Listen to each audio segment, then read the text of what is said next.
महानगरपालिका निवडणुकीसाठी उमेदवारी अर्ज दाखल करायचा आज शेवटचा दिवस होता आणि सकाळपासून भाजप कार्यालयामध्ये निष्ठावंत म्हणत आणि आम्हाला उमेदवारी नाकारली म्हणत वेगवेगळ्या पद्धतीचे राडे करण्यात आले. याच अनुषंगाने बोलण्यासाठी शहर जिल्हाध्यक्ष किशोर शितोळे माझ्यासोबत आहेत. किशोर भाऊ, सत्तागारांमध्ये स्वागत आहे. काय नेमका प्रकार सुरू आहे हा? हे भारतीय जनता पार्टीच्या मोठा कुटुंब आहे हे सिद्ध करणारा हा शहरातला एकमेव पार्टीचं कार्यालय की जिथे नाराजांची प्रचंड गर्दी आहे. याचा दुसरा सकारात्मक अर्थ असा आहे की काम करणारे कार्यकर्ते आणि बाहेर कुठे बंडखोरी न करता कुटुंबावर रागवायला आपल्या घरात येणारे कार्यकर्ते, संस्कारित कार्यकर्ते हे आमच्या भारतीय जनता पार्टीत आहे. तुम्हाला इतर कुठल्याही पार्टीच्या कार्यालयात माणसं नाही आहेत, कार्यकर्ते नाही. नाराजांची गोष्ट सोडा, ज्या जागा त्यांच्याकडे आहेत त्याच्यावर लढवायला उमेदवार नाहीये. गेली 4 दिवस भारतीय जनता पार्टीच्या कार्यकर्त्यांना फोन करून करून आमच्याकडून लढतो का असं म्हणण्याची वेळ इतर पक्षांवर आहे. पण माझा पक्ष, माझं कुटुंब हे किती मोठं आहे हे तुम्ही पाहताय. आपण बघितलं तर काही जणांचं असं म्हणणं आहे की आम्हीच मैदानामध्ये काम करत होतो, म्हणजे वार्डामध्ये, प्रभागामध्ये काम करत होतो आणि आम्हाला तसा शब्द देखील दिला होता, मात्र ऐनवेळी आमची उमेदवारी नाकारण्यात आलेली आहे. बघा, मी पक्षाचा जिल्हाध्यक्ष आहे, पण असं पक्षात शब्द देणं किंवा असं आमच्याकडे कुठली पद्धत नाही.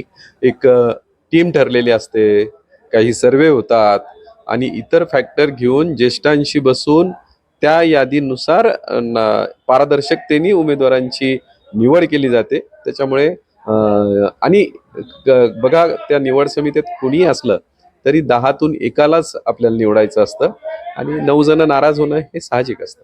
एकीकडे बघितलं 8 ते 9 बैठका झालेल्या आहेत तुमच्या महायुती सोबत, म्हणजे शिवसेना शिंदे गटासोबत. तरीही युती ऐनवेळी तोडण्याची घोषणा झालेली आहे आणि त्या संदर्भामध्ये तुमच्यावर, म्हणजे पक्षावर, भारतीय जनता पार्टीवर आरोप करण्यात आला आहे की बाबा यांनी आम्हाला झुलवत ठेवलं आणि ऐनवेळी दगाबाजी केली.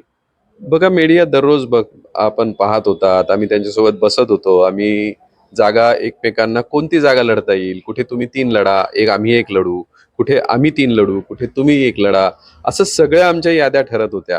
पण यादीमध्ये त्यांच्याकडे आमदार, खासदार, मंत्री हे अनेक जण आहेत, तर त्यांच्या चॉईस बदलत होत्या आणि कोणत्या याच्यातून मी माझा उमेदवार ठरवू हे मलाही ठरवता येत नव्हतं.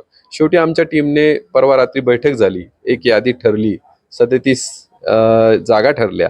त्या जागा आम्ही कागदावर लिहून काल आम्ही माननीय आमदार केनेकर साहेब, मी स्वतः शिवसेनेला देऊन आलो. पण त्यानंतरही अजून 3 जागांमध्ये बदल व्हायला लागला. तर आम्ही त्यांना विनंती केली की बाबा, इतक्या ऐनवेळी तुम्ही हे बदल सारखे करू नका, हा प्रस्ताव स्वीकारा, आपण युतीमध्ये लढू, समाजाला शिवसेना आणि भाजप एकत्र पाहायची. पण आज अचानक दुर्दैवाने त्यांनी एकट्याने आमच्याशी कुठलीही चर्चा न करता मीडियातून युती तोडली. याचं मला खूप वाईट वाटतं. ही युती तुटायला तेच कारणीभूत आहेत, त्यांचीच चूक आहे. त्यांचा हट्ट होता जागांचा, त्यांचा आग्रह असायचा की आम्ही ही जागा म्हणतोय ती हीच द्या. चर्चा म्हणजे काय असती, तडजोड असते की बा ठीक आहे ना, मला ही नको, ही बदलून द्या, चालेल.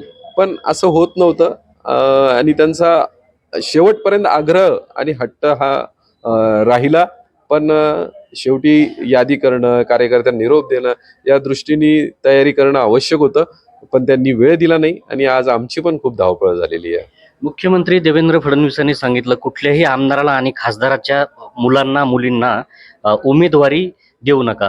या संदर्भात कोल्हापूरमध्ये देखील अनेक भाजपचे महत्त्वाच्या पदाधिकाऱ्यांनी त्या संदर्भात देखील सांगितलंय. आपण इथं उमेदवारी देत असताना याची काळजी घेतली का? नाही, बघा, हे मी जे संस्काराचा पक्ष भारतीय जनता पक्ष म्हणतो, तो आपण पूर्ण देशातल्या राजकारणात एकमेव पक्ष आहे की ज्यांनी ही हिंमत केलेली आहे की वारशाने आम्ही राजकारण करणार नाही. आम्ही आमच्या आमदार, खासदारच्या मुलांनाच देऊन, आम्ही जो इतरांवर आरोप करतो, राष्ट्रवादी असेल, उभाटा असेल, यांचे वडील, मुलगा, ही जी परंपरा चालू आहे ही भारतीय जनता पार्टीत चालणार नाही. हा संदेश एक निर्णय घेऊन केलेला आहे आणि मला अभिमान वाटतो की माझ्या शहरातले माझे नेते, माजी केंद्रीय अर्थराज्यमंत्री खासदार डॉक्टर भागवतजी कराड यांचा मुलगा उभा होता, आमच्या आमदार महामंत्री संजय केनेकर यांचा मुलगा उभा होता, आमदार नारायण कुचे यांच्या पत्नी उभ्या होत्या. पण ज्या क्षणाला निर्णय आला त्या क्षणाला यांनी आनंदाने क्षणात हे अर्ज विड्रॉ केलेत आणि काही जणांनी भरले पण नाहीत. तर हे भारतीय जनता पार्टीच्या शिस्तीचं आणि संस्काराचं आणि समाजाला उदाहरण सेट करणार आहे. इतर पक्षांनी हे करून दाखवावं. या शिस्तीचं अनुकरण इतर पक्षांनी देखील करायला पाहिजे. केलं पाहिजे. आम्ही जे सुरुवातीपासून की हे पिढ्यानुपिढ्या गांधी घराणं असेल, ठाकरे घराणं असेल, हे यांच्या घरामध्येच सत्ता आहे. अब्जोपती हे झालेले आहेत आणि आपल्या सगळ्या इतर कार्यकर्त्यांना सतरंजा उचलायला लावणे, समाजाला वेठीला धरणे आणि आपल्या घराण्यांमधून ही सत्ता चालवणे, ही जी परंपरा होती, आम्ही जी भाषणांमधून सांगायचो, पण आम्ही आधी स्वतःचं अनुकरण केलं. आता त्यांची पाळी आहे, त्यांनी हे बंद करून दाखवावं. एकीकडे बघितलं तर केंद्र सरकारमध्ये तुमच्या रामदासजी आठवले हे सहभागी आहेत आणि त्याच RPIला कुठंतरी आता इथं 10 का 15 जागा त्यांनी मागितल्या होत्या आणि त्यांना ऐनवेळी नाही म्हणून सांगितलं. त्यांनी आताच आपल्या कार्यालयात येऊन इथं घोषणाबाजी देखील केलेली आहे. तर काय कशामुळे घडलं हे? बघा, हा महायुतीत आमचे 13 घटक पक्ष आहे. त्यापैकी आमचा आवडीचा हक्क लाडका पक्ष आमचा RPI आहे त्याच्यामध्ये, आणि आम्हाला त्याला काही जागा द्यायच्या होत्या.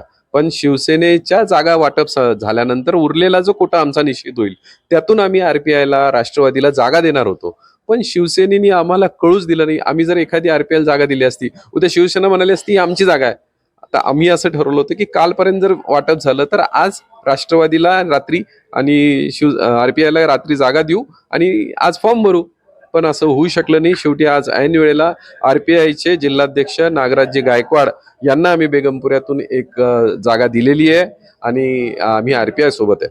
आता या ठिकाणी जे पदाधिकारी आले होते RPIच्या, त्यांनी सांगितलं की निवडणुकीच्या कालावधीमध्ये आम्ही भाजपच्या उमेदवाराला किंवा नेत्याला त्या ठिकाणी फिरू देणार नाहीत. बघा, हे 2-3 दिवस हे रोषाचे असतात, नाराजीचे असतात. हे होत राहणार. पण आम्ही वर्षानुवर्ष आम्ही हातात हात घालून लढतोय. हा स्थानिक कार्यकर्त्यांचा नाराजी असू शकते, पण ही दूर होईल आणि आम्ही महायुती म्हणून काम करू. नक्कीच. एकूणच आपण जर बघितलं तर त्यांनी सांगितलं की भारतीय जनता पार्टीमध्ये इच्छुकांची संख्या ही प्रचंड मोठी आहे, त्यामुळे ही नाराजी कुठंतरी बघायला मिळणारच. त्यामुळे या नाराजीचा आता एकूणच प्रचारामध्ये आणि निकालामध्ये काय परिणाम होतो हे येत्या कालावधीमध्येच बघता येणार आहे.